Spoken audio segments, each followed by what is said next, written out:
Greetings, Helldivers. Today we're going to take a look at the gas armaments from the Chemical Agents Warbond.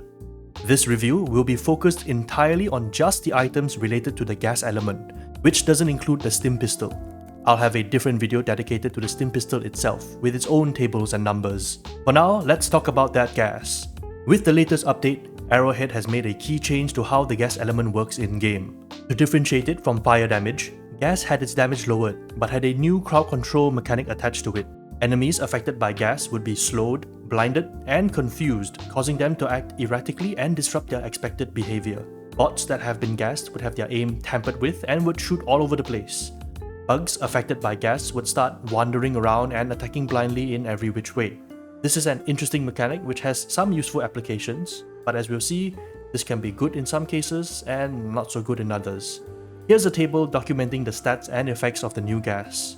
For some context, gas damage is only half as strong as fire damage now, but it is capable of damaging heavy enemies up to heavy 2 armor. It also lasts for a pretty decent amount of time at around 7 seconds, providing you with a pretty generous window to engage the befuddled enemy. Now that we've learned a little about how the new gas works, we can take a look at the armaments that came with the Warbond.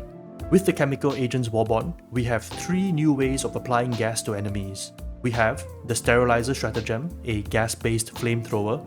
We have a gas grenade, which covers an area in gas for a certain duration. And we have a Guard Dog Dog Breath, a backpack drone that dispenses gas at enemies that come too close. Now, let's talk numbers, starting with the Sterilizer. The Sterilizer feels and handles similarly to the flamethrower, except that it has a great deal less damage, around just under half of that of the flamethrower. However, as mentioned earlier, gas damage has a higher armor penetration and is capable of penetrating and dealing damage up to heavy 2 or AP 6 armor. The Sterilizer also has a fairly generous range of 30 meters. Here's a visual example to show you what 30 meters look like. For a weapon with limited range, it is crucial to make the most of your reach, especially because you are really relying on your crowd control to keep enemies away. If you lay on the trigger, you are able to unleash a continuous stream of gas for about 12.3 seconds.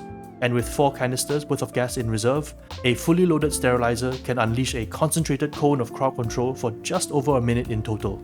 The Sterilizer also has a pretty standard 4-second reload time and an ammo pickup value of 3, which fills 75% of its reserves. Overall, the Sterilizer is a defensive version of the flamethrower, allowing you to apply confusion to the front lines of enemies. Just a few puffs here and there and you can throw an offensive into disarray. However, being on the front lines with a weapon that has minimal DPS and a limited 30-meter range also means you are potentially putting yourself in a lot of danger. This is especially the case when your attention is stretched from being attacked from multiple angles and by numerous tanky enemies at once. As soon as you are not able to reapply the confusion, all the aggro is going to be back on you and you would have a gigantic crowd of now very angry and mildly confused bugs to overwhelm you. As the saying goes, death is often the best form of crowd control. I think this is the main problem of the Sterilizer. This medium of applying the gas confusion puts you in a necessarily disadvantageous position. Unlike the other armaments in the Warbond and even the Orbital Gas Strike, you don't need to go out of your way to make the gas effect work. It is naturally used in a defensive manner, which is what the gas effect excels at. So, on its own, between this trade of risk and reward, damage and crowd control, the Sterilizer can't make use of the advantage you've created, and as a result, it's not really surprising to see it not being picked up very much in my games. Now, that being said, the Sterilizer does have a very niche use, especially against stalkers and lone enemies. Keeping stalkers confused and not fighting you or your team is a great way to distract them without having to put up with their invisible nonsense. Also, needless to say, this weapon does not do well against bots, so don't even bother trying to make it work there. You are much better off using something else. Next, let's take a look at the Guard Dog Dog Breath. This backpack stratagem is literally the Sterilizer attached to a drone that follows you closely. Here are some of its stats.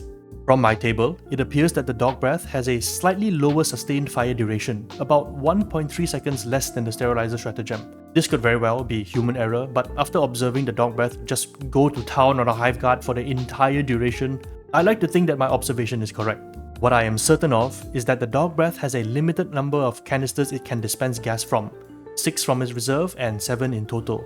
Once it has dispensed all its gas, it does nothing more and returns to your backpack, though sometimes it gets confused and starts hovering around you in circles. A resupply brick restores 6 of its reserve magazines, while an ammo brick restores half of that at 3. The Dog Breath also has a limited engagement range of 13 meters, which is good since you'd want the guard dog to protect you rather than wander off and start gassing enemies it doesn't need to gas. Now that being said, the Dog Breath has a pretty big weakness. It will keep trying to gas an enemy that has already been gassed. So while it only takes a single tick of gas damage to apply the gas confusion effect, the Dog Breath has no problems using up its entire canister to gas a single target to death, and therefore not making the most of its confusion effect by spreading it around. This is the main problem with the backpack. It tries to use a fairly powerful crowd control tool as a single target DPS weapon, which needless to say is woefully inefficient. It can't even gas a single hive guard to death after spending its entire canister. Also, sometimes it will be so intent on gassing a target to death that it just kind of stays back and leaves you to fend for yourself. This guard dog is certainly not one of the bestest boys. Finally, we have the gas grenade. The gas grenade is a pretty handy utility item, even better with the right build. It gives you all the benefits of the crowd control that the gas provides without having to let enemies come close. One of its best features is its ability to create an obstruction that can cause enemies to lose track of you. Unlike the stun grenade, which stops all enemies hit in their tracks for 5 seconds, the gas grenade's main benefit is its persistence over an area, allowing you to gas new enemies entering and therefore extending the effectiveness of the confusion. Remember, enemies that have been gassed are confused for around 7 seconds, and if they happen to walk back into the gas cloud, they'll be confused again, allowing you to create even more distance between them. In a way, the gas grenade is basically a pocket orbital gas strike, and as such, I've made a small table here to let you compare some of their stats. As you can see, it is quite literally a mini orbital gas strike. It has lower duration and radius, but can be deployed back to back in quick succession should the occasion demand it. The orbital gas strike's larger radius makes it much more suited for taking on bug breaches, while the gas grenade's quantity and ease of replenishment makes it flexible for all situations. Because of this, I would rate the gas grenade as the best gas armament from the Warbond. Finally, I want to talk about a disadvantage of the new gas effect as well as one pretty cool mechanic about its usage. First, the weakness. Because gas causes enemies to wander aimlessly and attack in every which way, it makes using stratagems as a follow-up less effective. While you can lure the pathfinding of bugs when they are chasing you to time and place your airstrikes or orbitals, it's a lot more difficult to do that when their movement becomes erratic. So unlike a stun grenade, which would keep bugs in place for an easy direct hit from your stratagems, gas makes it so that they might wander out of the attack radius and lessen the impact of your stratagem's deployment. The exception to this in some cases is going to be orbitals like the 120, the 380 and the orbital napalm. Gas might make it so that they stay in the bombardment area for longer, and so this brings up some potentially good synergy by deploying a orbital gas strike followed up with a orbital napalm on a bug breach. Now let's take a look at an interesting use case for gas. Because enemies that are gassed are essentially blind and have no idea where you are practically invisible to them. And if you combine this with a gas resistance armor and a vitality booster, you can take minimal damage from your own gas, where the heavier your armor, the less damage you take from gas overall. This allows you to wander into the gas cloud without worrying too much about the damage over time, all while the bugs that do follow you into it lose track of you for as long as they are confused. This means you can technically complete objectives and fight undisturbed in most circumstances, even when surrounded by a mosh pit of bugs. You can deploy a gas grenade to cover your location while closing bug holes, something that can be helpful if you're trying to close a stalker nest for example, or you can just sneak into a point of interest and loot items around it without having to fight the enemies guarding it. Here's a case in point where I just wander into a breach full of bugs just to drop a 500 kilo right in the middle of them to send them a message.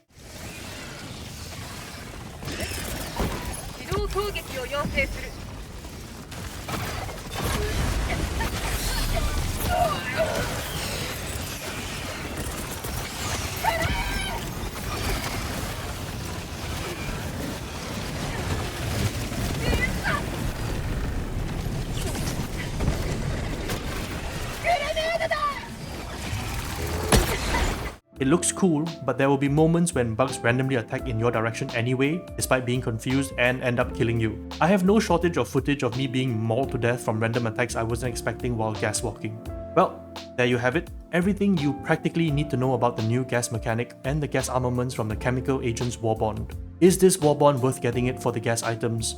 I would say it's a nice to have Warbond, but there are other choices out there that would make a bigger impact to your loadout crafting than this one. Taking thermites or stun grenades will probably have a more tangible impact than gas if you haven't gotten those items already. Otherwise, I think this Warbond is pretty given that we have the orbital strike to play with already. That's it for this video. I know this one took a little while to come out, but I'm still shaking off the rust.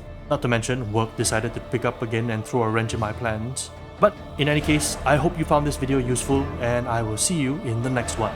Over and out, Helldivers.